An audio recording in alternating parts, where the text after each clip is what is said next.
সমাধান মমতা ব্যানার্জির হাতে। আপনি কালকেও সুপ্রিম কোর্টে যারা গেছিল র্যাঙ্ক জাম্প নিয়ে, তার অর্ডার দেখেছেন। শুক্রবারও আরেকটা কেস আছে।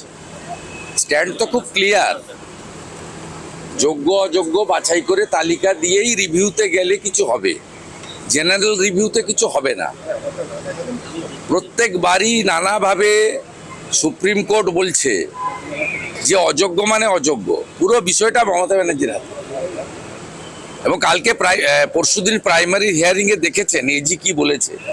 বলেছে বেনিয়ম মানে দুর্নীতি নয়, বেনিয়ম আর দুর্নীতি এটা তো সমার্থক, সবাই জানে। সরকারের এজি বলছে দাঁড়িয়ে, আপনারা তো সবচেয়ে বড় ইস্যু ধরছেন না। 7ই মে উচ্চ মাধ্যমিকের রেজাল্ট বেরিয়েছে, ভর্তি প্রক্রিয়া বন্ধ হয়ে আছে ওবিসির জন্য।